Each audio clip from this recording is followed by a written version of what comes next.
ተዋል እንዴ ሴቶች ምን አጠፉ? እንግዲህ ባህል ነው፣ እንደ ባህል ነው። በጥንት ጊዜ ነው። በፊት ነው።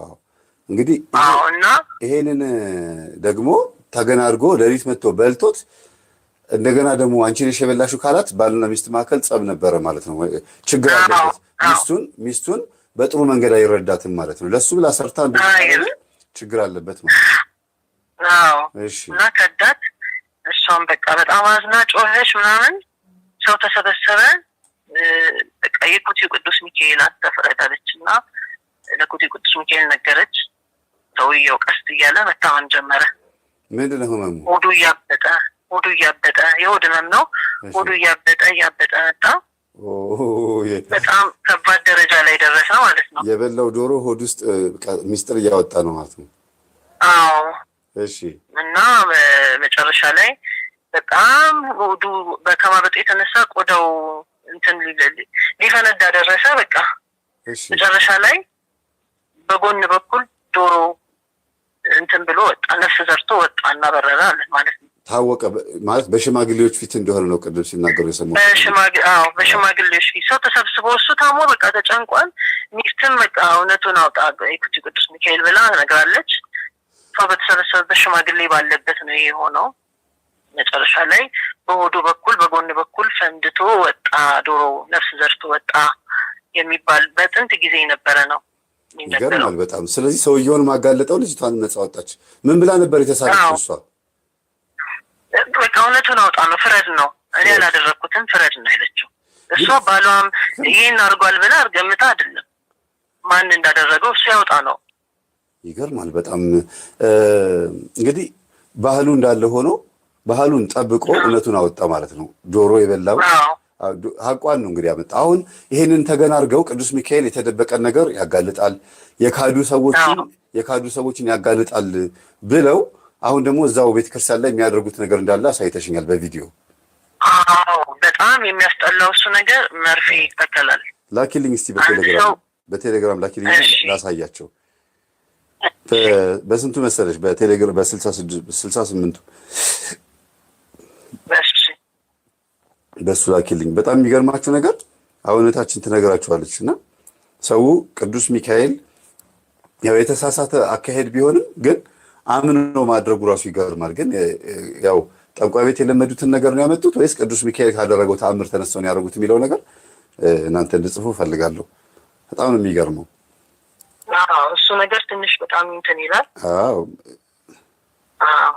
ያው የካዳቸውን በገንዘብ የሚሆን ለምንም የካዳቸውን አውጣ ብለው አንተ ፍረድ አውጣ ብለው እንትን ይላሉ። መርፌ ይሰካሉ ማለት ነው። መርፌ ይሰካሉ። እዛ የቤተ ክርስቲያኑ ግድግዳ ላይ መርፌ ይሰካሉ። እንደገና ጽፈው ደግሞ ይለጥፋሉ አይደለ? ይለጥፋሉ። በጣም ከባድ ነው። ግን አሁን ላይ እነሱ ቤተክርስቲያኑ እያወገዘ ነው የሚል ነገር አለ። ግን ሰው በፊት በለመደው መሰረት እያደረገን ይሄ ነገር አልተውም። እሺ ቅዱስ ሚካኤልስ መልስ ይመልስላቸዋል ታዲያ? በቃ በጣም ይመልስላቸዋል። ግን ያንን ያደረገ ሰው ያንን መርፌ ተበደልኩ ብሎ መርፌ የሰካውን ሰው ከበዳዩ ጋር ምንም አይነት ግንኙነት ማድረግ አይችልም። ማለት በገንዘብም በምግብም አይገናኙም፣ ይሞታል። ግን መርፌ አምጥተው ሲሰኩ ወይም ደግሞ በመርፌ አድርገው የሆነ ወረቀት ጽፈው ይሄንን ሰውዬ ገንዘቤ ክዶኛልና ይሄን ነገር ሰድቦኛል ሊገለኝ ይፈልጋልና አንተ ተበቀልልኝ ብለው ነው የሚጽፉት። ይኸው ተመልከቱት። ይኸው እያዩት ነው። ይኸውላችሁ ጽሁፉ ማንበብ ይቻላል። ይገርማል። ቆይ ድምፁን ልቀንሰው። እሺ ሄሎ፣ ይሰማሻል? ይሰማኛል። እና ይሄ ጽሁፉን እስቲ አንብቢልን። ምን ይላል ጽሁፉ? ለእኔ አሁን ተገልብጦ ነው የሚታየኝ። ይቅርታ። አንብቢልን ጽሁፉን። አንደኛው ፖዝ አድርገሽው የመጀመሪያው ቪዲዮ ላይ ያለው ማለት ነው። በመርፌ ሰክተው ጽሁፉን ይለጥፋሉ። እንግዲህ ይሄን ተአምር ሰርቷል ስለተባለ ቅዱስ ሚካኤል ማለት ነውና እንደዚህ ነገር ጥሩ አይደለም። ሴትዮዋ በቃሉ አይደል ተናግራ የፈረደላት? ለምን ጽፎ መለጠፍ አስፈለገ? ሴትዮዋ አሁን ለምሳሌ አብዲ መሐመድ ከወንድሙ ጋር በመሆን ከሁለት ጓደኞቻቸው ጋር በመሆን ጭንብል በመልበስ ከቀኑ 7 ሰዓት ተኩል ምንም በማላውቅበት ሁኔታ ሞተር ላይ ያለው 4 ሆነው የመግደል ሙከራ አደረጉብኝ። ህዝብ ቆሞ እያየ ቢታመም አሳክሜው ቢርበው አብልቼው አይዞ ወንድሜ ባልኩት ምንም አይነት ጸብ ሳይኖረ የመግደል ሙከራ አደረጉብኝ። የኩቲም ቅዱስ ሚካኤል ይፍረዝ ነው የሚለው እና መርፌ ተሰክቶበታል። አናቱ ላይ መርፌ አለ ይታያል። አዎ አዎ። እዚህ አካባቢ ያላችሁ ሰዎችና የኩቲ ቅዱስ ሚካኤልን ተአምር የምታውቁ የትኛውም ዓለም ያላችሁ የዚህ ደብር የዚህ ሀገር ተወላጅ የሆናችሁ ምዕመናን በሙሉ እንዲሁም በአጠቃላይ ቤተክርስቲያን መታችሁ መርፌ የምትሰኩ መርፌ ቁልፍ የምታረጉ በር ዘግታችሁ የምትከፍቱ ምናምን የምትሉ ይሄ ምድራዊ ልማድ ይባላል። ወይም ደግሞ ከሌላ ከጠንቋይ ቤት ያመጣናቸው ልማዶች ናቸው። የኩቲ ቅዱስ ሚካኤል ተአምር እህታችን እንደነገረችው ከሆነ ያቺ በልተሻል የተባለችው ሴት ዶሮ በልተሻል የተባለችው ሴት አልቅሳ መታ የኩቲ ቅዱስ ሚካኤል ይፍረድ ብላ ነው በአፋ የተናገረችው እንጂ በመርፌ አምጥታ የሰካችሁ ነገር የለም። ልክ እንደሷ ተስላችሁ ነው እንዲደርስላችሁ ማድረግ ያለባችሁ። እርግጠኛ ነኝ እዚህ በመርፌ አምጥታችሁ ሰክታችሁ ቅዱስ ሚካኤል ተአምራችሁን ይሰማል ብዬ አልጠብቅም እና የተሳሳተ ነገር ነው። ቅዱስ ሚካኤል ተአምሩን እንዳይሰራ ደብሩ ላይ ያለው የቦታው ቅድስና ብዙ ጊዜ ስራ እንዳይሰራ የምታደርጉት በእንደዚህ አይነት መልኩ ስታደርጉት ነውና ይሄ መሆን የለበትም ብዬ አስባለሁ። የገብረ ጽጌ ካሳንቺስ ቅዱስ ዑራኤል ማለት ነው በጣም ብዙ ተአምር የሚነገርበት ደብር ነበረ። ግን ጸበል ቦታውን በስርዓቱ ባለመያዛቸውና በጣም ብዙ ነገሮች በመኖራቸው የዛሬ 25 ዓመትና 20 ዓመት ህፃን ሆኜ አስታውሳለሁ። ልጅ ሆኜ ወጣት ሆኜ ማለት ነው እየመጣሁኝ አስቡት ከመገናኛ ከለም ሆቴል መጥቼ ዑራኤል ጉባኤ ካፈል ነበረ በልጅነት አቅም ማለት ነው። እና አሁን እንደ ድሮ እንደዛ አይደለም። ለምን ሲባል እግዚአብሔር አንዳንዴ ከአገልጋዮች ችግር ወይም ከምእመኑ ችግር የተነሳ ቦታው ላይ ያለውን በረከት ያነሳና ለሌላ ደብር የሚሰጥበት ሁኔታም አለ። ያ ማለት እግዚአብሔር እዛ ቦታ ላይ ስለት አይሰማም ተአምር አይሰራም ማለት ሳይሆን ህዝብ የሚጎርፍበት የነበረውን ያንን ድንገተኛ የመጣውን ተአምር ያነሳና ሌላ ደብር ላይ ያደርገዋል ማለት ነው። ስለዚህ እንደዚህ ባታረጉ ጥሩ ነው ብዬ አስባለሁ። እሺ እህታችን እናመሰግናለን። ሌላ የላክሽልኝ የለም? ይሄ ብቻ ነው አይደል? ሌላም አለ ግን ያው ነው በቃ እንደዚህ ተመሳሳይ ነው። በቂ ነው። እናመሰግናለን።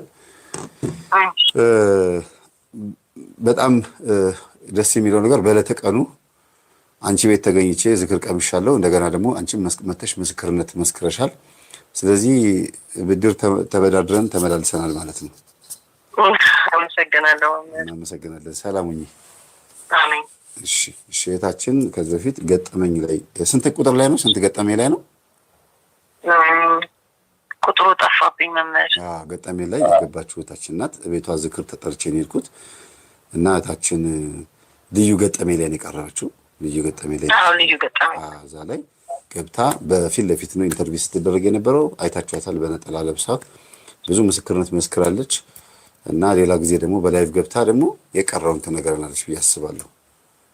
ሰላም አለኝ ምስክርነት እናገራለሁ።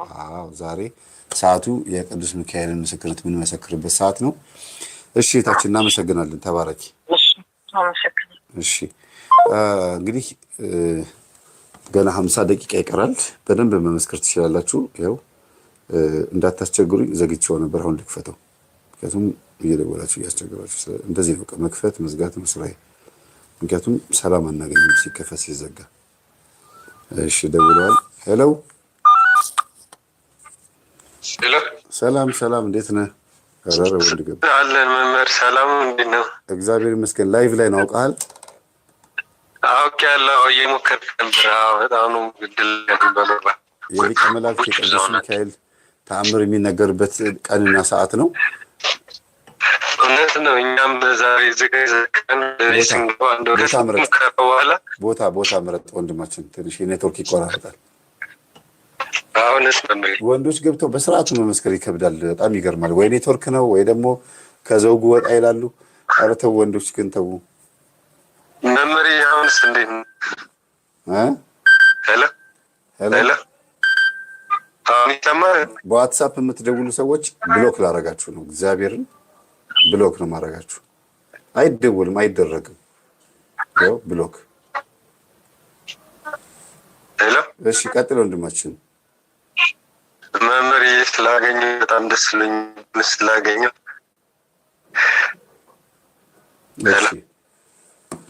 እሺ ቀጥል ወንድማችን፣ ቀጥል። የቅዱስ ሚካኤል ምስክርነት ምንድን ነው?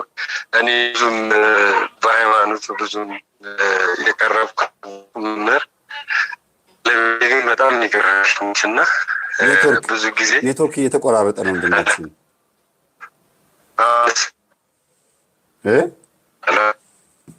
ወንድማችን ቦታ ምረጥ ቦታ። አቤት እየተከረከርኩ ነው። ኔትወርክ ነው አሁን መሽከርከሩ ሳይሆን አንተ እጅ ላይ ያለው ስልክ ኔትወርኩን እንትን ማለት ይበልልኝ። አሁን እንዴት ነው? አዲስ እሺ ቀጥልሽ። እና ያው ብዙም ለሃይማኖት ቀረብ ያልኩ ነበርኩም፣ ግን በቃ የቅዱስ ሚካኤል ምስክርነት ብዙ ጊዜ ባለቤቴ ታመማለች እና እየሰማን አይደለም፣ ትንሽ ይቆራረጣል ወንድማችን። ብዙ ጊዜ ባለቤቴ ታመማለች እና እሺ ለቅዱስ ሚካኤል በጣም ቀረበች ነች እና እኔ ቅርበት የለኝም እና የባለቤቴ የምታምንበት መልአክ ድረስልኝ ስል በቃ ከሆነ ስሜት ውስጥ ወጣ ትክክለኛ ስሜት ትመጣለች እና ሁሌ የእሱ ተአምር ማለት ነው እና ደግሞ በቃ እንደ ጓደኛ ነው የምታየው። በጣም ቀርባ እንደ ጓደኛ ነው የምታየው። ትንሽ የመንፈስም ችግር አለና ኬሱን ዝም ስጣት ግን በቃ ቀጥ ይላል ሁሉ ነገር። ያው ባለኝ አቅም ባለኝ የእሷን ማውቃት እውቀት እና ሁሌ ይገርመኛል። ይህንን ልመስክር ብዬ ነው እና ደግሞ ቆይ እንዴ ምስክርነቱን በደንብ ሳናጣጥመው ለምን ሌላ ርዕስ ትጀምሩብናላችሁ እንዴ? ተው እንጂ። የነገርከን ነገር እኮ ድብስብስ አድርገህ ባለቤት ቶሎ እንደምትሰማው ብቻ ነው እንደሚሰማት ብቻ ነው ነግረህን ልታልፍ የነበረውና አትዘግጠህ አንድ ነገር የነገረችውን ነገርና የደረሰላትን ነገር ንገረን እስቲ። አሁን ምንድነው መሰለህ በቃ የቅዱስ ሚካኤል ተአምር እኛ ቤት አለ። በጣም እሱ ነው የሚጠብቀን፣ ባለቤቴን የሚጠብቃት እሱ ነው እና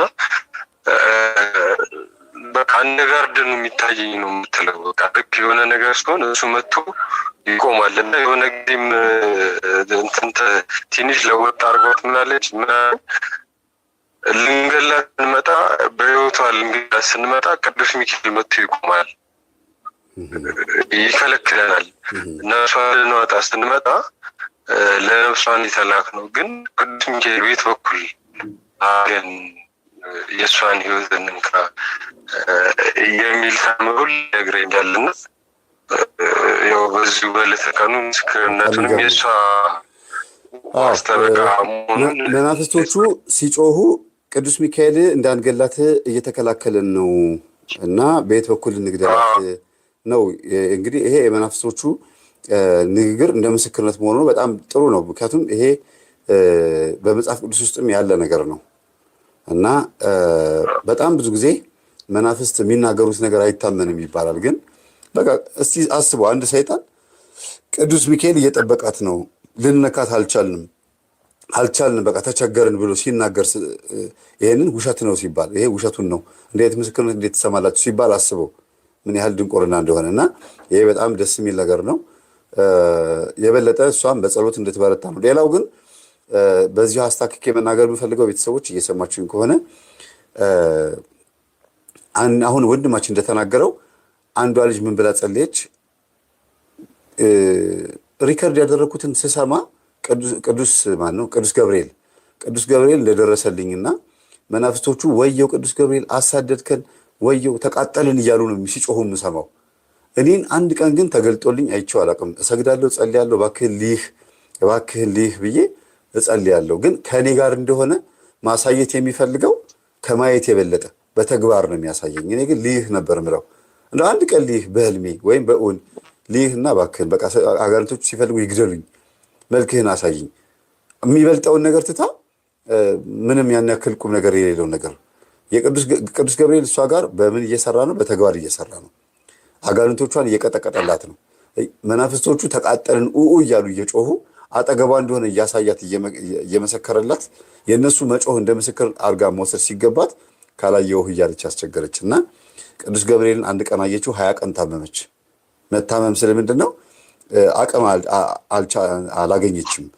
ለምንድን ነው ቅዱስ ገብርኤል አንተን አይቼ ለምን የታመምኩት ስጋዬ ለምን ታመመ ብላ ደግሞ ጠየቀች። የዋህነት መጽሐፍ ቅዱስ ውስጥ ነው ጥቅስ ያሳያት የነቢዩ ዳንኤልን መልአኩ መጥቶ በፊት የቆመ ከዛ በደረቴ ባፍጢሜ ተደፋሁኝ ምንም አልቀረልኝም ሰውነቴ ዛለ ብሎ ነው ይናገራል። ተፍገመገምኩ በቃ ተደበላለቀብኝ ይሆናል አይደል? አቅልህን የምትስትበት ነገር ያ ምንድነው? የኛ አቅም የኛ ስጋ እነሱን ሲገለጡ የምናይበት አቅም አይደለም እና ይሄ ነው። ሌላ ሁለተኛ ደግሞ ኃጢአታችን ነው። ንስሐ ያልገባንበት ግን ንስሐ ያልገባንበት ኃጢአት ኖሮ ወይም የተረሳ ኃጢአት ኖሮ ወይም ደግሞ ቸኩለን ምድራዊ የሆኑ ነገሮቻችን እንዲፈጸምልን እየጨቀጨቅ ነው እያለ ይደርስልናል፣ ግን አይገለጥልንም። ለምን ሲባል እሱን ማየት የምንችልበት አቅም ላይ አይደለም ያለ ነው። ሁሰት የሚባል ይሄ መላእክቶች ተገልጠው ቅዱሳን ወይም በአጠቃላይ ተገልጠው የሚታዩበት ጊዜ ላይ ደረጃ ላይ አይደለም ያለ ነው። ግን አስፈላጊ በሆነበት ደረጃ እንደ ልብ ንጽህና በሁኔታዎች ይገለጣል ማለት ነው። በሁኔታዎች ላይ ያልኳችሁ በተግባር በሁኔታዎች ይገለጣልና የኛ ኃጢአት እንዳይገለጡ ያደርጋል። በጊዜው ይገለጣሉ። የእነሱ መገለጥ ጥቅም ከሌለው ከመገለጣቸው ይልቅ ስራ ሰርተው የሚሄዱበት ጊዜም አለና ይሄ በጣም ደስ የሚል ነገር ነው። ዋናው ምልክት ማየታችሁ ነው ማለት ነው። ሌላ አንድ ጨምር ደግሞ ኔትወርክ እኮ ነው። አሁን አንተ ስታወራ ኔትወርክ በጣም ያስቸግራል እና በጣም ዝም ብዬ ከምትወጣ ዝም ብለህ ከምትወጣ ብዬ ነው እየሰማሁ ያለሁት። ኦኬ እሺ በቃ ካልተሰማ ግን የተሰማ ከሆነ አሳጥረህ ንገረንና እንትን እንላለን። ምክንያቱም ኔትወርኩ በጣም እንትን ነው። እሺ ማለት በቅርቡ በህይወቴ ትልቅ ታሪክ የሚቀየርበት ሁኔታ ተከስቶ ነበር። አንድ ቁብ ነበር በጣም ተቸግሬ ቁቡ እንዲሸጥልኝ እንትን ፈልጌ ቁብ ሽጥልኝ ያልኩት ቁብ ሊቀመንበሩን እና እኔ በዚህ ሰዓት አልሸጥልም፣ ግን ቅዱስ ሚካኤል የኔ መልአክ ነው ግባና ቅዱስ ሚካኤልን ለምነው ሲለኝ እኔ በእርግጥ እንዳልኩ ከሃይማኖት ጋር ብዙም ቀረቤታ የለኝም። እስቲ ቆይ ሰውዬው እንዳለኝ ገብቼ ልጸልይ ቅዱስ ሚካኤል ሰውዬው የቅዱስ ሚካኤል የኔ ጠባቂ ነው ብሏል። አንተ ጸልይ ብሎኝ ገብቼ ጸለይኩ። ከሶስተኛው ቀን በኋላ ወጣል። ከሶስተኛ ቀን በኋላ ምን ወደ ዕቁብ ወጣ። ከሶስት ቀን በኋላ እሺ፣ በጣም ይገርማል። እና ገርሞኝ በቃ መልአክ ከዛ በኋላ በቃ በደንብ እኔም እያመንኩኝ እና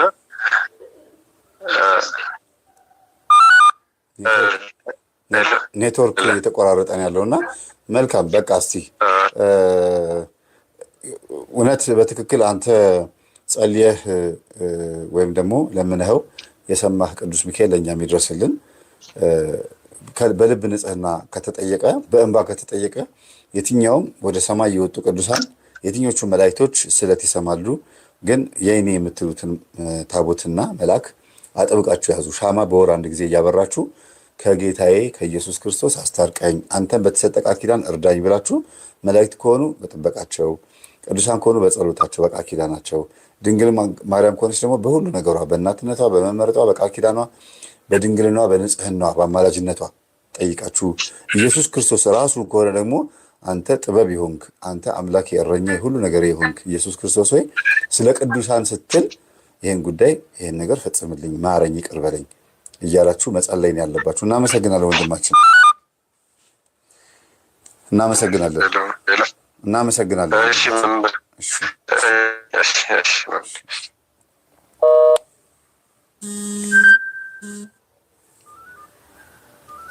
ሄሎ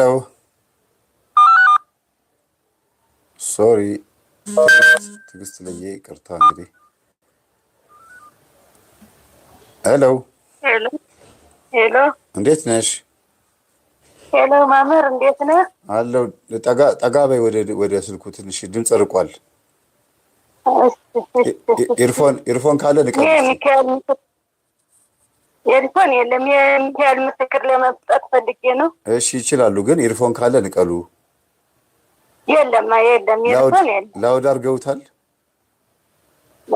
ላውድ እሺ፣ አሁን ላውድ አልፎን።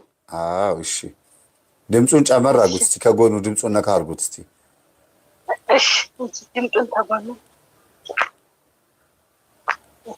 እሺ ምንድነው? አሁን የ18 ዓመት ታሪክ ነው የማወራው። የምስክር የምሰጠው በዕለተ ሚካኤል። እሺ ምንድነው? እኔ ስንት ዓመት ሙሉ 5 ዓመት በትዳር ላይ ቆይቼ አልወለድኩም ነበር። እሺ አሁን ልክ በ5 ዓመቴ በህልሜ ምንድን ነው ያየው? መድኃኒዓለም ቦሌ ሄደሽ ታጠቢ መቻላችም። የኔ መድኃኒዓለም ነው ሰፈሬ። ቦሌ መድኃኒዓለም ሸጎሌ። እሺ ትምህርት ቤት። አሁን ደስ ብሎ በህልሜ በተደጋጋሚ ያየው። በሶስተኛው ቀን ለባለቤት የነገርኩት እንግዲህ እኔ የመሰለ ህልም እያየሽ ለምን ዝም አልሽ ይለኛል። እሺ ብዬ በሰኔ ሄጄ 1 ቀን ታጥቤ ሌላውን ቤት 7 ቀን ታጠብ።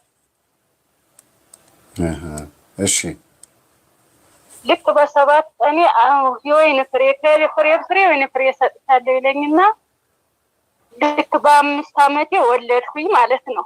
እሺ ክርስትና ምዚያውን ያስነሳዋት የፈለኩትን ፍሬም ሰጠኝና የሚካኤል ምስክር ለመናገር ነው። በጣም ደስ ይላል። እግዚአብሔር ይመስገን። ቅዱስ ሚካኤል ለእርሶ እንደደረሰ ለእኔ የሚድረስ እንግዲህ ለሁላችን የሚድረስ። አሜን። ትልቅ ሰው ኖት? ይቅርታ። አይ ትልቅ አይደለሁም፣ ገና ነው እድሜ ገና ነበር። ግን ባለቤቴ ትንሽ ከፍ ያለ ነበር። አሁን በህይወት የሉም። አዎ። አይ ድምፅሽ የትልቅ ሰው ይመስላል ብዬ ነው። ይቅርታ። አይ አይደለም። ከመፍራት ነው። ብዙ ጊዜ እከታተላለሁ፣ ቪዲዮ ሁልጊዜ እከታተላለሁ። ስጋ ደግሞ 5 ዓመት 6 ዓመት ሆኖኛል መውሰድ ተጀመር። እሺ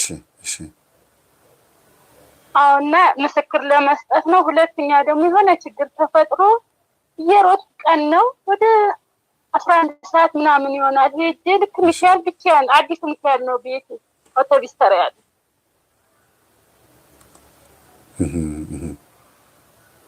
ኋላ ሄጄ ልክ ተናግሬ የበር ስደርስ ያ ችግር ተፈታ ወዲያው። የሚካኤል ለትዚያው ማለት ነው። እሺ በዘመናት የቆየ ነበር እና ሚካኤል በጣም ለእኔ ሁሌ አጠገብ የማይለይም። አያቋርጡ እንትን እኔ እኮ እርስዎን መሀል ላይ ማቋረጥ ስላልፈለጉ ምስክርነት አይቋረጥም ብዬ ነው። ጸጥ አይበሉ ይቀጥሉ። መመስከር ነው። ሚካኤል ሁልጊዜም ከኔ ጎን ነው ያለ። አሁን ልጄ 18 ዓመት እየሆናት ነው። በጣም ደስ ይላል። አለች አሁን አለች? አዎ መቅረብ ትችላለች ወይስ ትፈራለች? እየፈራች ነው፣ ግን ብዙ ነገር ይደርስባታል። አሁን የአቅርቡልኝ መምህር መስማት ጸሎት ማድረግ ምናምን ተጀመርን ወዲህ መልኳም ቆንጆ ነው። እንትን ጉብንጅ ጉልበቷ ላይ በተደጋጋሚ ይወጣባታል። መስገድ ተጀመረ። አቅርቡልኝ እስቲ አቅርቡልኝ። እንቺ አትፍሪ። በቃ ሌላ ቀን አለች እምቢ አለች። ትፈራለች። አይነፋር ናት። አትፍሪ እስቲ ለውዳ እንትና አትፍሪ እያለች ነው በሏት።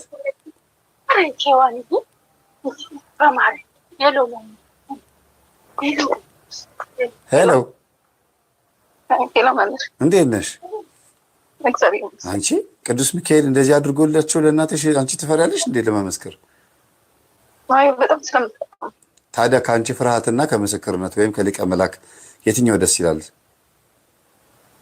ምስክርነት። ታዲያ እንዴ መቼም የአዲስ አበባ ልጅ ነሽ፣ ቅዱስ ሚካኤል አሳድጎሻል እና ቢያንስ እንደ ፍርሃትሽን ተቆጣጥረሽ እንድናወራ ፍቀጂልን።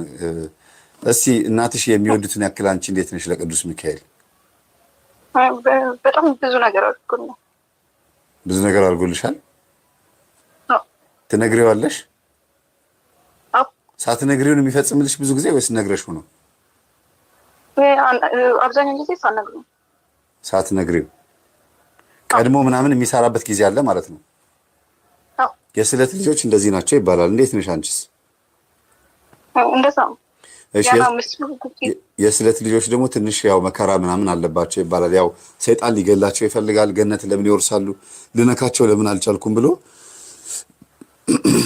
ይናደድባቸዋልና ምንድነው እስኪ ያለብሽ ፈተና? ማታ ማታ በህልሜ ምናምን ያንቀኛል። እሺ በተጨማሪ ደግሞ ምን እንደሆነ አላውቅም የሆነ እድል ምናምን በትምህርት ይህም ያልጎበዝ ባልሆነም ግን የሆነ እድል ምናምን ሲመጣልኝ እየመጡ ምናምን ሰዎች ምናምን ሊያስናፈቁኝ ይፈልጋሉ። በህልም ማለት ምን ሊያደርጉ? ይይዙኛል፣ ይገፈትሩኛል፣ እንደዛ ነገር ያለቅሳሉ። ስለዚህ አንቺን እድል ሊወስድ የሚፈልግ ሰው እንዳለ ያስታውቃል ማለት ነው። ታዲያ ጾም ላይ፣ ጸሎት ላይ፣ ስግደት ላይ እንዴት ነሽ? ጠዋትና ማታ ሰግዳለሁ እና ጾም ደግሞ ሮብና በጾም እስከ ሮብና አርብ እስከ 9 ጾማለሁ። ስግደት ደግሞ ጠዋትና ማታ። ጎበዝ። አሁን 18 ዓመትሽ ነው አይደል? ነው 18 ሚያዝያ ላይ ነው። ሚያዝያ እኮ ዞሮ ዞሮ ወደ 18 ነሽ። እናትሽ ማየት የምትፈልገው አንድ ደስ የሚል ነገር አለ። ያንቺን ለወግ ማድረግ ማብቃት፣ ትምህርት ማስጨረስና መዳር፣ ከዛ የልጅ ልጅ ማየት ይፈልጋሉ። አንቺ ደግሞ የቅዱስ ሚካኤል ልጅ ነሽ። ራስሽን ጠብቀሻል? ጎበዝ። እኔ ይህን ጥያቄ የምጠይቅሽ ለመሰለሽ አንዳንዴ ቤተሰቦቻችን በጥንቃቄ ያሳድገውን ግን የእኛ ነፃ ፈቃድና የእኛ ደግሞ ፍላጎት ከእግዚአብሔር መስመር ያስወጣንና እናትና አባቶቻችን እንዲያዝኑ ያደርጋል። እነሱ ሲያዝኑ የተወለድነው በእግዚአብሔር ኃይል ከሆነ ሲያዝኑብን ደግሞ ያ መልአክ ሊቀጣ ይችላል እና የሚቀጣው ቅጣት ደግሞ የፍቅር ቅጣት ቢሆንም ግን ከሰይጣን እንደመጣ አድርገሽ እንዳታስቢው። አንዳንድ ቅጣቶች እናቴን ስላሳዘንኩኝ የቅዱስ ሚካኤል ልጅ ሆኜ የማይገባ ነገር ስላደረኩኝ ነው ይሄ ነገር የመጣብኝ ብለሽ ነገሮችን እንደ ቅጣት ወይም ደግሞ እንደ እርማት አድርገሽ ውሰጁ እና ሌላው ደግሞ ሞር በብዛት ጭንቀት ምናምን ይሄ የራስ ምታት ላይ ምናምን የምትፈተኝ ከሆነ ከቅዱስ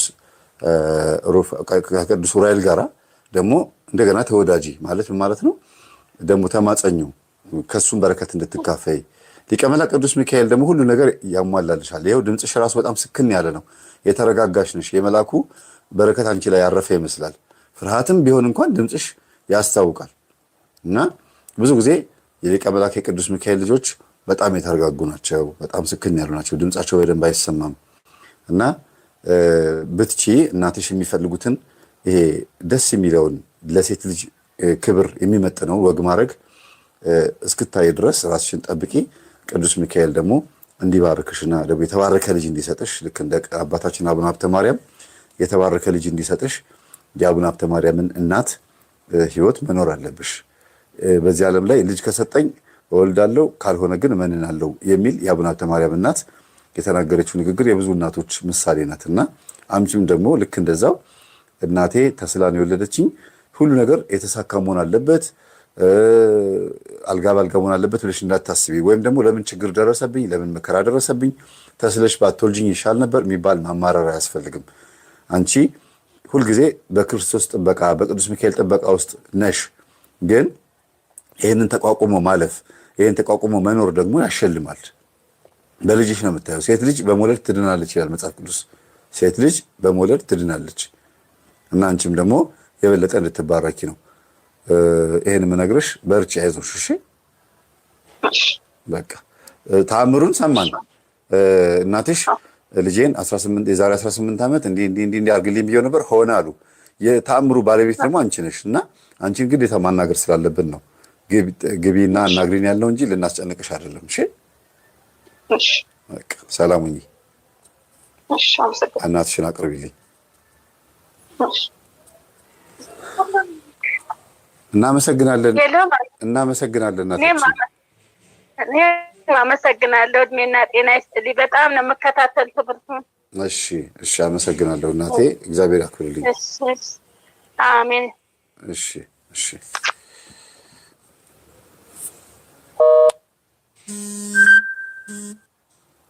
ዛሬ በጣም ብዙ ሰው ነው ያስገባሁት። ሄሎ መቅደሰ ማርያም። ሰላም መምህር። ቅዱስ ሚካኤል ፈቅዷል ማለት ነው። ከፈቀድክልኝ ስልኩ ይነሳል ብዬ ነበር። እንደ አጋጣሚ ገባኝ ስሞክር ነበርና ቅዱስ ሚካኤል የፈቀደለት ይገባል። ያልገባ አልፈቀደለትም ማለት አይደለም። በቃ ችግር የለውም። እሺ እህታችን ሰላም እንዴት ነህ? እንኳን አደረሰህ። እንኳን አደረሳችሁ። እንኳን አብሮ አደረሰነታችን። አሜን አሜን። እሺ የቅዱስ ሚካኤል ነው ልመሰክር ነው። እሺ እና ለቅዱስ ሚካኤል ስለተስዬ ነበረ ማለት ነው። እሺ እና ስለተስዬ ምን አልኩትኝ ስለስሳል ግን ስለቴን እንኳን ባልሰጥህ ማለቴ እንደው ለማስቀረት እንኳን በግደረደር ብር ነበር የተሳልኩትኝ ከደሞዜ ላይ እና አንተን የግድ እንድሰጥህ አድርገኝ ምናምን ብዬ ነበረ ስረቱ ላይ ማለት ነው። አካትቼ ብዙ ጊዜ ስለታስዬ ያቅተኛል እና ለቅዱስ ሚካኤል እንደዚህ ብዬ ነበር የነገርኩት ማለት ነው። እና የተሳልኩትም ሆነና ከዛ በቃ ልክ ያልኩት የነገርኩት ሁሉ ተፈጽሞ ሲደርስ አይ በቃ በሚቀጥለው ሰጠዋለሁ አይነት ነገር አመጣው ማለት ነው ሐሳብ ላይ። በጣም ይገርማል። ከዛ ቅዱስ ሚካኤል የማያውቀው የለም በጣም ችግር ላይ ነኝና በቃ እንደዚህ ምናምን አልኩኝና ነገሩ አልኩኝ በሐሳብ ማለት ነው። ከዛ በኋላ ያው ደግሞ ደርሶ ያለሁት በስደት ነው እና ሰዎቹ ሊልኩ ሲሉ ማለት ነው የዛሬ አመት ነው ማወራ። ከዛ በኋላ ተላከና ማለፍ አይችልም ባንክ ላይ ማለት ነው። እኔ ያለሁት ሳውዲ ነኝ። ከሳውዲ ወደ ዱባይ ነበር ማስተላልፈው ማለት ነው። እህቴ እዛ ስላለች እህቴ ደግሞ ኢትዮጵያ እንድትልክልኝ ማለት ነው። እና ሰውየው ሲልክ ብሩ አይሄድም ማለት ነው፣ ይመለሳል ማለት አራቴ ምናምን እንደዛ ሆነ ማለት ነው። 4 ጊዜ ተመለሰ ብሩ ተመላሽ እየሆነ ማለት ነው። ሲሄዱ እዛ ዱባይ ያሉት አልደረሰም ነው የሚባሉት። ሰውየው የላከበትን ደረሰኝ ይላካል ግን ብሩ አልደረሰም ነው የሚባሉ።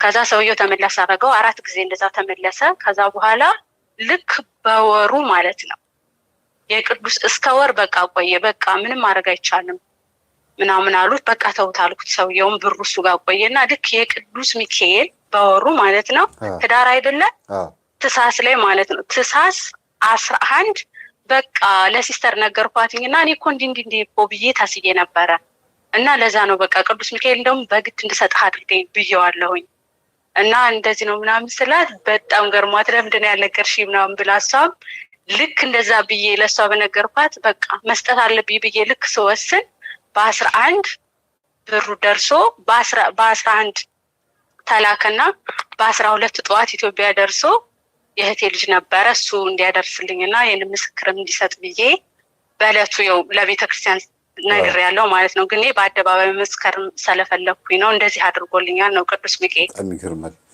ይሄ በጣም ደስ የሚል ነገር ነው። እሺ ከዛ ይሄ እንደ አንድ ምስክር ነው። እልል ብላችሁ አመስግኑልኝ ነው ቅዱስ ሚካኤል የኔ አባት እኮ ቶሎ እንድናመሰግን እኮ አላደረጋችሁም። ሌላ ቶሎ ስለምትቀጥሉብን በጉዳዩ አመስግኑልኝ። በቃ በደንብ አመስግኑልኝ። ቅዱስ ሚካኤልን አመስግኑልኝ። እልል በሉ ሁላችሁም። እሷ በገባት መጠን በእውነት ማለት በምትረዳው መጠን ደርሶላታል። ስለዚህ ሁላችሁም እልል በሉ። እናመሰግናለን። እሺ ታችን ቀጥይ። እሺ እና ግን ቅዱስ ሚካኤልን ከዛ በኋላ ግን በጣም ማለት ቀና ብዬ እንኳን ለማየት በጣም መፍራት ጀመርኩኝ።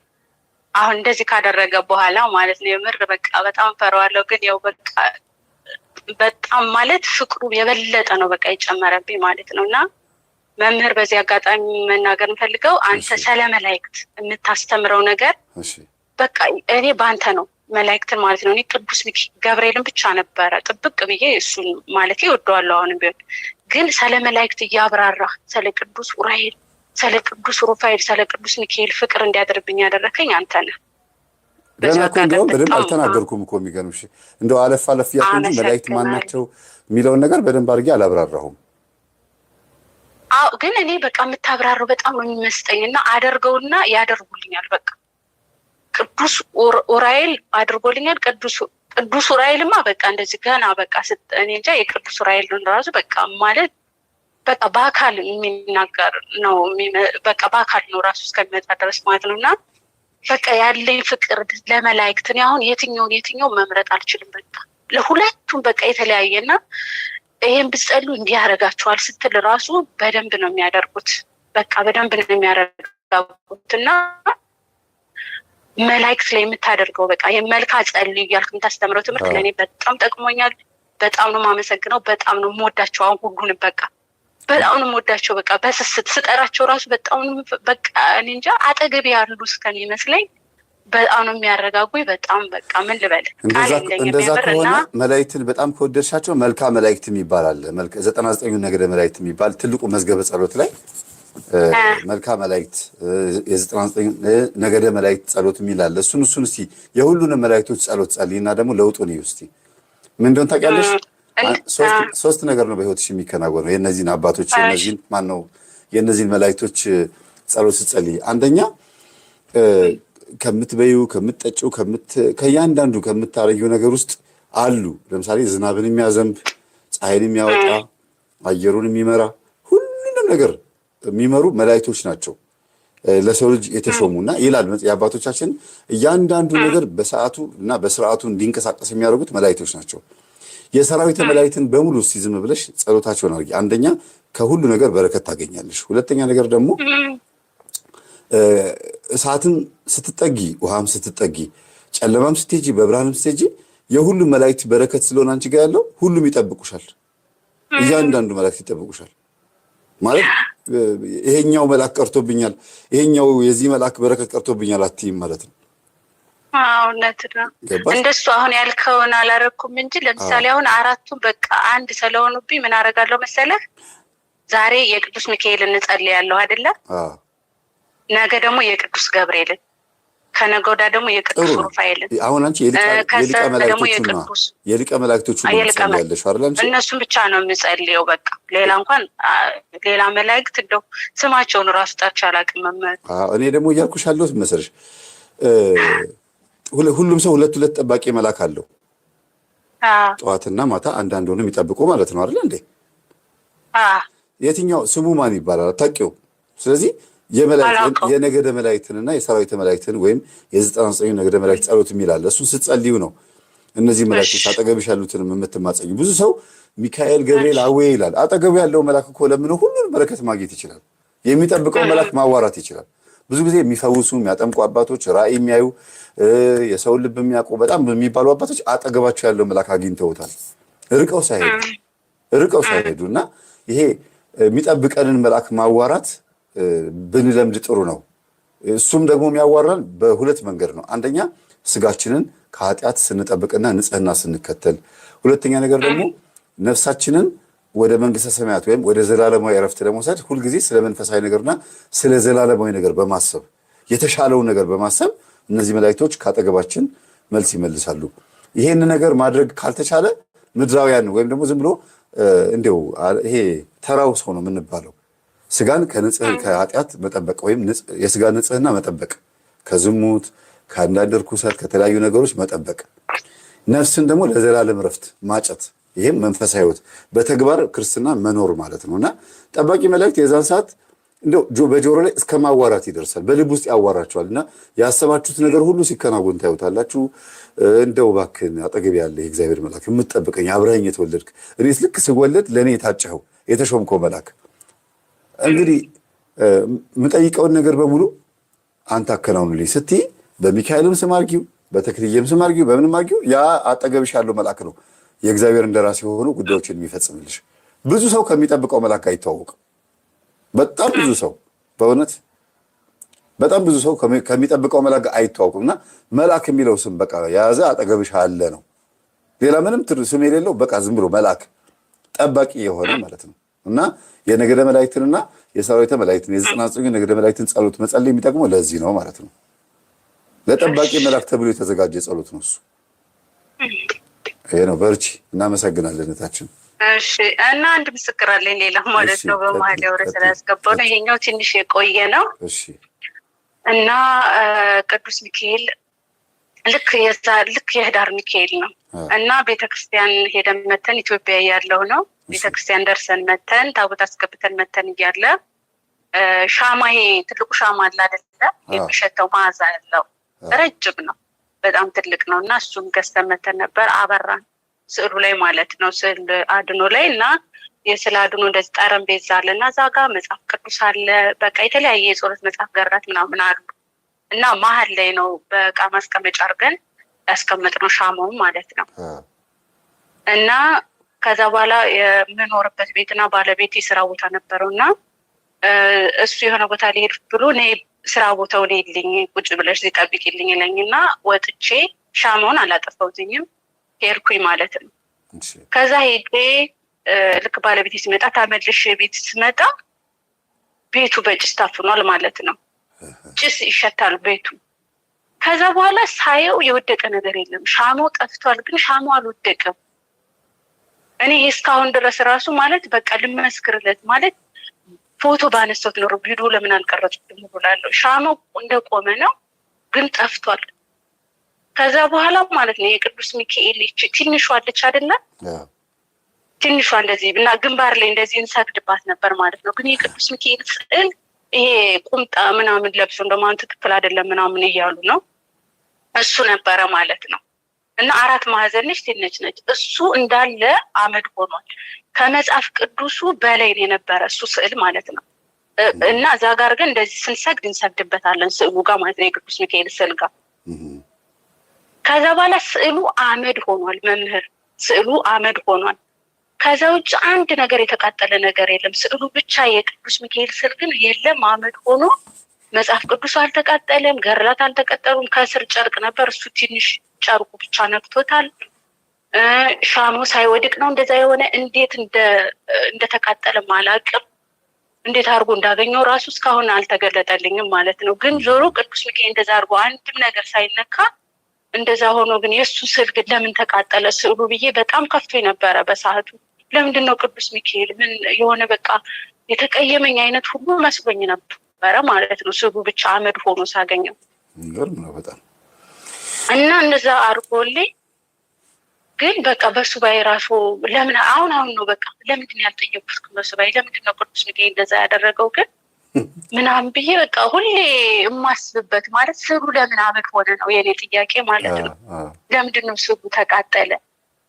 ኢየሱስ ስዕል ብቻ እንደዚህ ሆኖ ለምንድን ነው? ሌላውን አትርፎት ራሱ ማለት ነው ራሱ አትርፎት የቅድስት አርሴማ ስዕል ራሱ ነበረ። ፍሬሙን ብቻ ጭርፍ አድርጎት ማለት ነው እስካሁን ድረስ አለ፣ አንድም ነገር ሳይነካ። በተለይ ወረቀት የሚቀጣጠል ማዕት ነበር ገድላት። አስብ፣ ከመጽሐፍ ቅዱሱ በላይ ነው የእሱ ስዕል። አመድ ሆኖ መጽሐፍ ቅዱሱን እስካሁን አለ፣ አንዲት ነገር ሳይነካው ማለት ነው። ስለዚህ የራሱን ስዕል እንትን ሳይል የሌላውን ስዕል ጠብቆልኛል ለምትይው አንቺ? አዎ እንደዛ ብቻ በቃ ግራ ይጋባኛል። ግን በቃ እሱ አድርጎልኛል ማለት ለምንድን ነው ስዕሉ የተቃጠለ የሚለው በጣም እንትን ይለኛል ማለት ነው። አሁን አንቺ ስዕሉ ለምን ተቃጠለ ስትይ ቅዱስ ሚካኤል የራሱን ስዕል አቃጥሎ ሌላውን ለምን አተረፈ በሚለው አይነት ፈሊጥ ውስጥ ሳይሆን መግባት ያለብሽ ለምሳሌ በካህኑ ኤሊ ዘመን አፍኒንና ፊናስ የሚባሉ ታቦተ ጽዮንን ተሸክመው ጦርነት ሲሄዱ ታቦተ ጽዮን ተማርካ ከጣዖት ፊት ለፊት እንድትቆም አድርጓል እግዚአብሔር አይደል እንዴ? አዎ ታቦት አጠገብ ጣዖት አለ፣ ጣዖት አጠገብ ደግሞ ታቦት አለ። ያን ጊዜ ስለተማረከች ታቦተ ጽዮን እግዚአብሔር የታቦቱን ኃይል ደበቀና ምን አደረገ? የታቦቱን ኃይል ደበቀና ጣዖቱ ፊት እንድትቀመጥ አደረገ። ዳጎን የሚባል ጣዖት ነው። የሰይጣን ቤተ መቅደስ ወይም ደግሞ የዳጎን የሚባለው እንትን ጣዖት ቤተ መቅደስ ዕጣን የሚታጠንበትና እሱ የሚመለክበት ቤተ መቅደስ ፊት ለፊት ታቦተ ጽዮን አስቀምጠዋታል። ሁሉም ጦርነት አሸነፍን፣ ታቦታቸውን ወሰድንባቸው ብለው ወደ የቤታቸው ሄደው ተኝተው ቤተ መቅደሱ ጸጥ ብሎ ብቻውን ባለበት ሰዓት ላይ ከታቦቱ ላይ የእግዚአብሔር ኃይል ተነስቶ መጥቶ ጣዖቱን ሰባበረው ይላል። ያ ጣዖቱን የሰባበረው እግሩን የገነጣጠለው ብትንትኑን ያወጣው የታቦት ኃይል እነዛ ፍልስጤማውያን ያንን ታቦት ተሸክመው አምጥተው እዛ ቤተ መቅደስ ማነው ቤተ ጣዖት ሲያስቀምጡት ለምን አላቃጠላቸው? እንግዲህ እስራኤላውያን አፍኒንና ፊናስ በቀስት ተመተው ሞተዋል። ታቦተ ጽዮን ተማርካለች። ተሸክመው ያመጡት ማን ናቸው? ፍልስጤማውያን ናቸው። እና ፍልስጤማውያን ታቦቱን ሲይዙት ለምን አልተቃጠሉም? ለምን እግዚአብሔር ኃይሉን ደበቀ? አንዳንዴ ይኸውልሽ ይሄ ስዕል ቤተ መቅደስ ምናምን ህንፃ ቤተክርስቲያን ምናምን የሚባለውን ነገር እግዚአብሔር ሲቃጠል ዝም የሚልበት የራሱ ምክንያት አለ። ሲፈርስ ዝም የሚልበት ምክንያት አለው ማለት ነው። ከዛ በኋላ የሚመጣውን ነገር መጠበቅ ነው። ይብሳል። ከተቃጠለው ከፈረሰው በላይ ከተማረከው ታቦት ከተሰረቀው ታቦት በስተጀርባ እግዚአብሔር ሊያደርግ የፈለገው ነገር ስላለ ነው ማለት ነው። እንግዲህ ታቦቷ ጣዖቱ ፊት ለፊት በአዳራሽ ውስጥ ተፋጠጡ። ሰው የለም፣ ታቦትና ጣዖት ተፋጠጡ ማለት ነው፣ ፊት ለፊት። ከዛ ጠዋት ሊሰግዱ ለአማልክቶቻቸው ይህንን ታቦት ስለማረክልን እስራኤላን እንድናሸንፍ ስለረዳህን እናመሰግናለን ሊሉ ለጣዖቱ ሊሰግዱ ጠዋት ሲመጡ ጣዖቱ ፍርስርሶ ወጥቷል። ደነገጡ። አንደኛ። ሁለተኛ ደግሞ ወዲያውኑ በከተማ ላይ ጠዋት እባጭ የሚባል በሽታ መጣባቸው። በጣም ከባድ የሆነ የሰውነት እከክ በሽታ።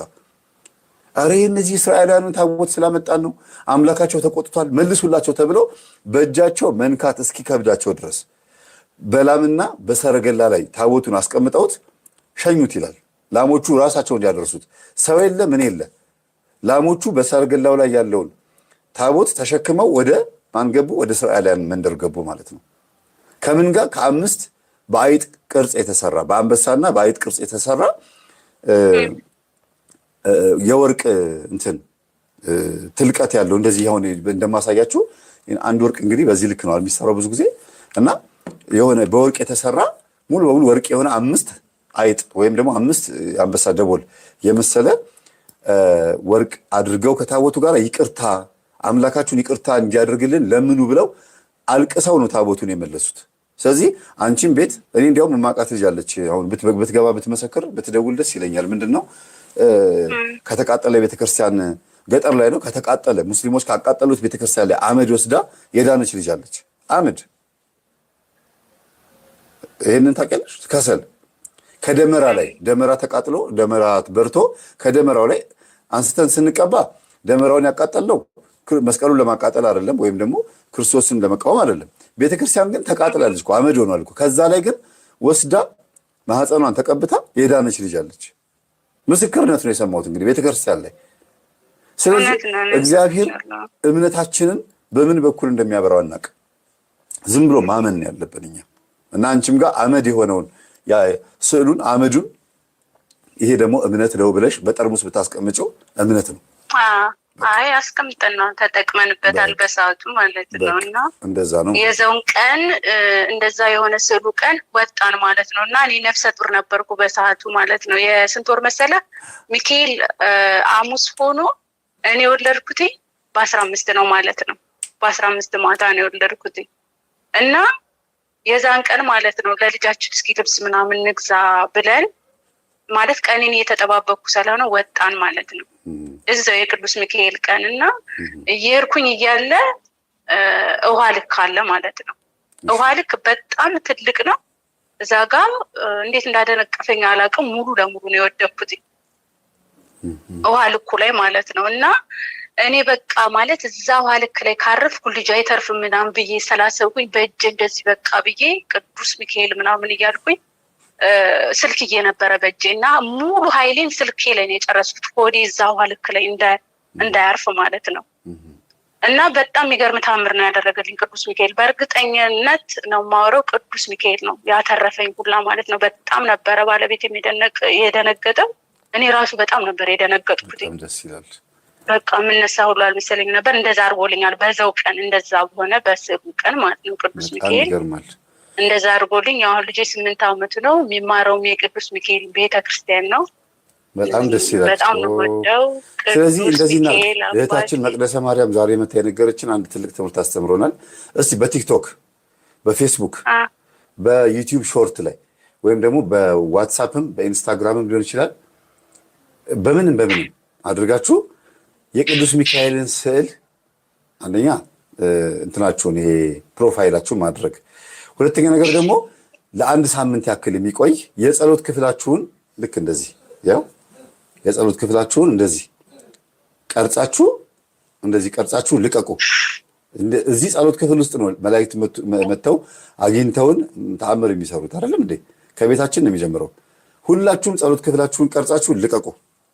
ሁላችሁም እኔ አሁን ያልኩትን አይደለም የምትለቁት። ይሄን ቪዲዮ ቆርጣችሁ ሳይሆን አሁን እዚህ ዩቲዩብ ውስጥ ያላችሁና ይሄን ቪዲዮ ነገ አድሮም 20,000 30,000 ሰው ቢያየው ማለት ነው የጸሎት ክፍላችሁን በቪዲዮ በደንብ አድርጋችሁ ጥሩ አድርጋችሁ ቅረጹ እና እስቲ ሰውዬ ጸሎት ክፍል እንዴት ጠቃሚ እንደሆነ ይጎምጁ፣ እስቲ ይኮርጁ። መኮረጅም ካለብን ይሄን ነው መኮረጅ አለብን። ፋሽን ከምንኮርጅ ማይረባ ዳንስና ማይረባ ነገር ከምንኮርጅ ጸሎት ክፍል እናሳያቸውና ይሄንን ይኮርጁ፣ ይሄን ይማሩ። እስቲ መቅደሰ ማርያም ይሄን ሐሳብ እንድናፈልቅ እናመሰግናለን።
እንድናፈልቅ እናመሰግናለን። መምህር ግን በቪዲዮ የተደገፈ እኔ ራሱ ማስረጃ አለኝ።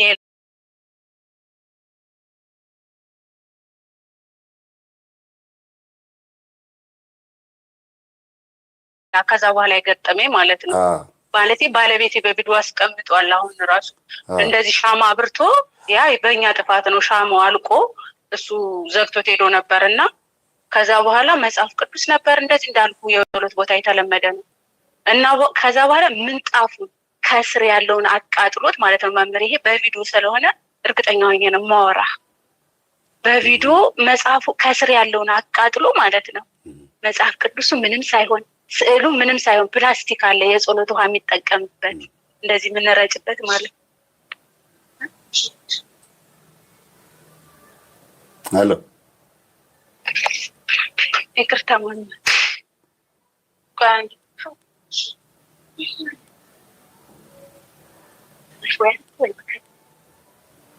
እና መምህር እሺ ይቅርታ እዚህ ጋር ያወሩኝ ሰው እንደዛ ሆኖ ከፕላስቲክ ይሄ ውሃ ማለት የጸሎት ውሃ እናስቀምጥ የለ እና እሱን እንደዚህ የምንረጭበት ልጆች የምንረጭበት ምናምን ብሎ ፕላስቲክ እሱን አልፎ መቁጠሪያ ለምንጠቀበት መቁጠሪያውን ሁሉ ሳይነካ ማለት ነው ታች ነበር ሸራውን ብቻ አቃጥሎ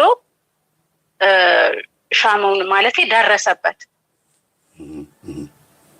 እሱን ብቻ አቃጥሎ ማለት ነው ምንጣፉ ብቻ አቃጥሎ ከስር መጽሐፍ ቅዱስ ቁጭ ብሏል። ምንጣፉን ብቻ እግዚአብሔርን ይሄ በቪዲዮ ስለሆነ ነው እኔ የማወራው ማለት ነው። እና የጸሎት ቤት ጥቅም እንደዚህ ማለ በቃ በተግባር ያየሁበት ነው ከአንዴም ሁለቴ ማለት ነው።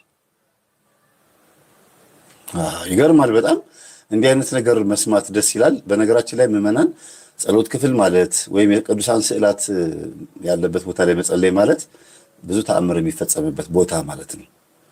እንቁልልጭ መናፍቃን፣ እንቁልልጭ ፕሮቴስታንቶች፣ ሙስሊሞች አጠቃላይ እኛ እግዚአብሔርን ለዚህ ደግሞ አባቴ መምህር ግርማን የኔ ወድ አባት በጣም አመሰግናቸዋለሁ። እውነቴን ነው የምልህ የጸሎት ቤት እኔ እንጃ እኔ በጠባብ ቤት ገና ከመጀመሪያው አሁን ያልኩ የቅዱስ ሚካኤል ታምር የሰራልኝ በጣም ጠባብ ሰው ሲመጣ አልጋ ላይ ነው የሚቀመጠው የነበረው። ግን ማለት ነው በጣም በቃ ትንሽዬም ብትሆን እንንበረከክባት ነበር። በጣም ብዙ አይነት ታምር እረፍት የማገኝበት በጣም ልጆቼ ራሱ አሁን በጸሎት ህይወት እንዲያድጉ ያደረጉ አባት ሁሌ በቃ ሳስብ እኔ እሳቸው በቃ ጸሎት ቤቴን ሳይ መምህር ግርማን ነው ማስታወሳቸው። ስሰግድ መምህር ግርማን ነው ማስታወስ። ምክንያቱም የአምልኮት ህይወት የሚባለው እኔ መምህር የአምልኮት ስግደት በቃ ህይወትን እንድኖር በቃ እኔ ቃላት የለኝም ስለሳቸው እና በጣም አመሰግናቸዋለሁ። እሳቸውንም ሁሌ ያው ዛሬ የምስክር መስጠትም ስለሆነ እሳቸውን እንደ አንድ ምስክር በጣም ነው የማመሰግናቸው ሁሌም እና በጣም የጸሎት ህይወትን እንዳውቅ ያደረጉኝ አባት እሳቸው ናቸው። አምልኮት ህይወት እግዚአብሔርን ማምለክ በተግባር በቃ ማምለክ ማለት ነው። ይሄ መንፈሱ ምናምን ትተነው እግዚአብሔር ማምለክ መስገድ፣ እገዛልሃለሁ አምላኬ ሆይ እገዛልሃለሁ ማለትን በተግባር ያሳዩን ውድ አባት እና ደግሞ በተለይ አርጋኖን እሳቸው ደግሞ አንተ መላእክትን ፍቅር እንዳሳደርክብን ደግሞ መምህር አርጋኖን መጽሐፍ ደግሞ መምህር ግርማ ናቸው። እኔ አሁን አርጋኖን በቃ አላውቀውም ሁላ እና እሳቸው ሲሉ ሰምቼ ነው። ግን በጣም ነው በቃ እንጃ አርጋኖን እመቤታችን አሁን መናፍቃን የእመቤታችን ፍቅር ያልገባቸው አርጋኖን ቢያነቡ ማለት ነው መምህር መናፍቃን ራሱ ይገባቸዋል የእመቤታችን ፍቅር። አርጋኖ በራሱ በቃ ይስልብሃል እያንዳንዱ ፊደል ማለት ነው ስለሷ እና ይህን መጽሐፍ ራሱ መምህር ግርማ እንድንወደው እንድናፈቅረው አድርገውናል አርጋኖን ማለት ነው። እኔ በበኩል አንተ ደግሞ መላእክትን በደንብ አድርገህ አብራርተህ የምታስተምርበት ስለ መላእክትን የቅዱስ ሩፋኤል ራሱ ስወልድ የሚገርም ነገር ምጤ መጥቶ ማለት ነው አንተ በነገርከኝ መሰረት ማለት ነው ምጤ መጥቶ ከዛ ወገቤን እየቆረጠኝ ነበርና ከዛ በኋላ የቅዱስ ሩፋኤልን ድርሳን እስከምጸልይ ጸጥ አለ ምጤ ማለት ነው። ጸጥ ብሎ የቅዱስ ሩፋኤልን ድርሳን ጸልዬ ጨርሼ ማለት ነው ልክ ስጨርስ ምጤ መጣው ማለት ነው እና ሕክምና ሄድኩኝ። ከዛ ልክ ሲሄድ እንደምጥሽ እኮ ኦልሬዲ መጥቷል በቃ ምናምን ነገር አሉኝ ማለት ነው። ከዛ በኋላ ገባሁኝ ምኑንም ሳላውቀው ማለት ነው ጣር የለም ምን የለ ስዕሉን እየነበረ ደረቴ ላይ ቅዱስ ሩፋኤልን ራሱ መሰክርለት ወለድኩኝ ማለት ነው እና እያንዳንዱ መላእክትን ብንጠይቃቸው በጣም እንደሚያደርጉልን በአንተ ነው ስለ መላእክት ያወቅኩትኝ። የምስክር ቀን ስለሆነ ዛሬ ለአንተ መሰክራለሁ ስለ መላእክቱ መስክር ያለው እና በዚህ አጋጣሚ እንግዲህ ሁሉንም መላእክትን ብላችሁ አመስግኑ ሁሉንም ማለት ነው። የመላእክት በረከት ረድኤት ይደርብን። በጣም እናመሰግናለን። እንደነገርኳችሁ መቅደሰ ማርያም ሳትወጣው ትእዛዙን በደንብ ሰምታችኋል። የጸሎት ክፍላችሁን ቀርጻችሁ በቲክቶክ ልቀቁኝ። ከዛ ላይ እንዳለ የጸሎት ክፍሉን በሙሉ ሰብስቤ ደግሞ ላይቭ በምገባበት ሰዓት ከኋላ በዚህና በዚህ እያደረኩኝ የሁላችሁንም የጸሎት ክፍል አሳያለሁ። የሁላችሁንም ቢያንስ ወደ 100 የጸሎት ክፍል ማግኘት እፈልጋለሁ። 100 እና በጣም እንግዲህ ከ2004 ዓመተ ምህረት ጀምሮ የጸሎት ክፍል ስዕል እየሰራሁኝ በመላከ መንክራት መምህር ግርማ ወንድሙ ጉባኤ ላይ ለሁላችሁም አከፋፍ እየሰጥቻለሁ። ከዛም በኋላ ደግሞ ይኸው በኤፍታህ መዝሙር ቤት ደግሞ ከ2010 ዓመተ ምህረት ጀምሮ ደግሞ በኤፍታህ መዝሙር ቤት እየሰጠኋችሁን ያለሁትና የጸሎት ክፍላችሁ ውስጥ ያለው ስዕል በሙሉ የኔ ነው። ስዕልን ከላይ ሥላሴ ከዛ 24 ካህናተ ሰማይ ከስር እመቤታችን ግራና ቀኝ መላእክቶች ከስር ቅዱሳን እንደዚህ ደርድሬ ለመጀመሪያ ጊዜ በ2004 ዓመተ ምህረት ለህዝብ ማከፋፈል የጀመርኩት እኔ ነኝ። ይሄንን ደግሞ በማድረጌ በጣም ደስ የሚለኝ ምክንያቱም ሁለት ክብር ይሰማኛል። አንደኛ ስዕላት በየኩችናው በየምኑ በየደጅ ላይ እዛም ተበታትነው ይለጠፉ የነበሩ ስዕሎች አንድ ባነር ላይ አንድ ቦታ ላይ ተሰብስበው መጋረጃ ተጋርዶላቸው ማጠንት ለማጠንም ቅባ ቅዱስ ለመጸለይም ለምንም ለንጽህናውም ለሁሉም ነገር ሰብሰብ አድርጎ አንድ ቦታ እንዲሆን ምክንያት ሆኛለሁ። እንዲሁም መላከ መንክራት መምህር ግርማ ወንድሙ ደግሞ ጸሎት ክፍል ስሩ በማለታቸው እሳቸው ጸሎት ክፍል ስሩ ሲሉ እንዴት ነው ጸሎት ክፍል የሚሰራው ከምን ነው ከእሳቸው ተምሬ ህዝቡ በደንብ እንዲገባው በየቤቱ እየዞርኩኝ ይሄን ነገር እንድሰራ የእሳቸውን ትምህርት በማሳፋቴ ደግሞ ሌላ ትልቅ ኩራት ይሰማኛል እና ይሄ በጣም ትልቅ ደስ የሚል ነገር ነው። ቡታጅራ ያላችሁ ሰዎች የመላከ መንክራት የመምህር ግርማ ወንድሙ በረከት የደረሳችሁ የዛሬ 20 ዓመት የዛሬ 30 ዓመት መምህር 40 ዓመት ሆኗቸዋል። ይሄን ከጀመሩ እንግዲህ 40 ዓመት ሆናቸው አይደለም ይሄን ማገልገል ከጀመሩ እስከዛሬ ማንም ምንም ያላቸው ነገር የለም። ማንም ሰው ምንም አልተናገራቸውም። እያመሰገኗቸው ያሉ አባቶች ሁሉ አሉ። በጣም ይገርማችሁ ነገር መላከ መንክራት መምህር ግርማ ወንድሙ የሚያገለግሉትን አገልግሎት የሚያመሰግኑ ጳጳሳት አሉ። ለምሳሌ ስሙ ምን እያሉ እንደሆነኛ አባት ውጣልን ብለው ሀገራችን ውጣልን ተየድሶናን ውጣልን ብለው እንዲወጣላቸው ለመኑ ነው። ታዲያ ሰው ሊወጣ ይገባው ነበር። ይህን የመሰለ ነውና ዓለም እንግዲህ እንደዚህ ያለውን ተኛ ተለያይቶ ወደ ቦታው እስከሚገባ ድረስ የው ልጆቻችንን እያሰቃየ በመምህር ግርማ አማካይነት እግዚአብሔር በሳቸው ላይ አድሮ ይህን የመሰለ ድህነት እየሰጠ ለስራው ብቁ አድርጎ ያከናወነ አምላክ እሳቸውን ሰፊ ወራት ሰጥቶ ዘመናት ሰጥቶ ይጠብቅልን። የታመሙትን እግዚአብሔር በነፍስ በስጋ ይፈውስልን። አሜን። ይፈውስልን። አሜን። ይሄን እንግዲህ ያመጣሁት ለምንድን ነው? የዛሬ 40 ዓመት የጀመሩት አገልግሎት ፍሬ አፍርቶ ዛሬ ይሄው በዩቲዩብም ሆነ በቲክቶክ እልፍ ነን። በጣም ይሄ በጣም ትልቅ ነገር ነው። የቡታጅራ ሰዎችን የተናገርኩት ጸሎት ክፍል በመስራትም ሆነ በየቤታቸው እየሄዱ ዲያቆን በነበሩበት ሰዓት አባታችን እንዴት ያገለግሏቸው እንደነበር ታሪካቸውን ስለምናውቅ ነውና ለመጀመሪያ ጊዜ ጸሎት ክፍል በየቤቱ እየሄዱ ሰዎችን ያስተምሩ የነበረበት ሀገር ነው። ብዙ ቦታ ላይ ሄደዋል። በእርግጥ መምህር ግርማ እሳቸው ደግሞ ቢመሰክሩ አረ ከዛ በፊት ብዙ ቦታ ሄጃለሁ ሊሉ ይችላሉ። ግን እኔ ቡታጅራ በሚሄድበት ሰዓት በጣም ብዙ ምዕመናን አረ መምህር መላከ መንክራት መምህር ግርማ ደግሞ እዚህ አካባቢ በረከታቸው በጣም ብዙ ነው ያለው ይሉኛል። እና ስንቱን ጨሌ ስንቱም ኮተት ያስጣሉት በጸሎት ክፍል ነው። ጸሎት ክፍል ወሳኝ ነው በጣም ቤት ይባረካል። አጋንንት መጥቶ አይለክፈውም። ሲያለቅሰን ሲከፋን ማነው ውስጣችን ሲከፋን ስንናደድ የሆነ ነገር ስንሆን መተን የምናለቅስበት ቦታ ምንጠይቅበት ቦታ ነው። ቤት ውስጥ ቤተክርስቲያን መሄድ እንኳን ባንችል በህመምም በሆነ በስራ ምክንያትም ቢሆን እንደው ቢያንስ ዝም ብሎ ከመተኛት ገባ ብሎ ጸልዮ ከአምላክ ጋር ተነጋግሮ መተኛት የሚቻልበት ሁኔታ ያመቻቹልን አባት ናቸውና በጣም በዚህ አጋጣሚ ልናመሰግናቸው ይገባል። እህታችን እናመሰግናለን በጣም እና መምህር ሌላ ደግሞ ቅዱስ ቁርባን ላይ ደግሞ ልጆቻችን ስንወልድ እኔ ሁሌም በዚህም አመሰግናቸዋለሁ።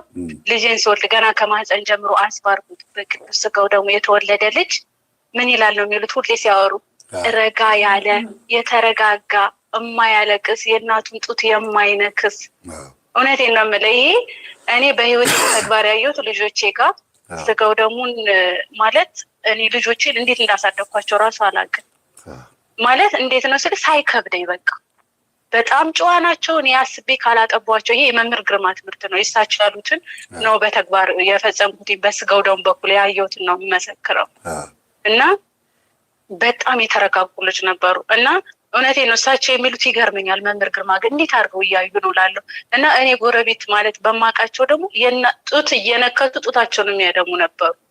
የምሬ ነው የምልህ። ይሄን አሁን ከትምክት ምናምን አይደለም የእሳቸው ትምህርት ምን ያህል እውነታ እንደሆነና ግን በክርስቶስ እናስባርካቸው ደግሞ ምን ያህል የተረጋጋ እኛን የማይረብሹ የምናጠጥመው ምስጋናችንን የሰጠኝ ልጅ ባርክልኝ ያል እንድናመሰግን የምናደርግበት እኔ በህይወት ያየሁት እሳቸው የጸሎት ቤቱ እንዳለ ሆኖ ደግሞ በስጋው ደግሞ ልጆቻችን እንድናስባርክ እኛ እንድንባረክ በዚህ በኩል እኔም በጣም ጠቅሞኛል የእሳቸው ትምህርት ማለት ነው።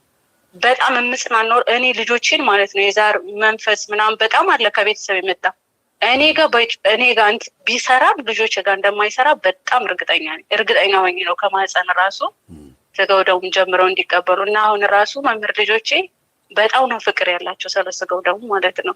እንደ የሆነ ነገር ራሱ ከረበሹኝ ማለት ነው ትንሽ መቁረብ አይቻልም በቃ ከቁርባን ትከለከላላችሁ ካልኳቸው በጣም ነው የሚያለቅሱት። በጣም ነው የሚወዱት። ቤተክርስቲያን የሚሄድና በጣም ነው የማመሰግናቸው እኔ በግሌ።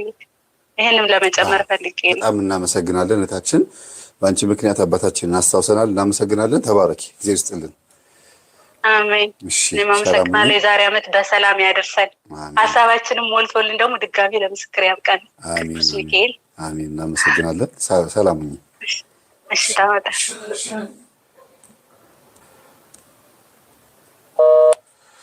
እሺ ስለነበረ ሰዓት ሁሉ አምላካችን ስም የተመሰገነ ይሁን። በጣም ረጅም ሰዓት የቆየ ነው። በመጨረሻ ማስታወቂያ እንደ ማስታወቂያም አይሁን እንደ ትብብር ነው። ይሄ የሳውንድ ይሄ ማይክ ልክ እንደዚህ እንዳደረኩት ማይክ አይነት ነገር ነው። እዚህ ያሉት ትንሽ ፌክ ናቸው፣ ኦሪጂናል አይደሉም። እና ውጭ ሀገር ያላችሁ ሰዎች ወደ ኢትዮጵያ ስትመጡ ይሄን ይዛችሁልኝ ከመጣችሁ እኔ የእቃውን ዋጋ ከፍላችኋለሁ። በጣም ብዙ ሰዎችን ኢንተርቪው ስናደርግ ረጅም ሰዓት ይቆያል። ባትሪ ያለው እንደገና ደግሞ ከዋናው ማይክራፎን ውጪ እዚሁ ላይ ራሱ ድምፅ ሳውንድ ሪከርድ አድርጎ ማስቀመጥ ይችላልና በጣም ብዙ የሚረዳኝ እቃ ስለሆነ ይሄንን ሳውንድ እቃ አምጡልኝ፣ እገዛዋለሁ ለራሴ። እዚህ ብሩን መልስላችኋለሁ ማለት ነው። እዚህ ያሉት ፌክ የሆኑ ነገሮች ስለሆኑ ነው ማለት ነው።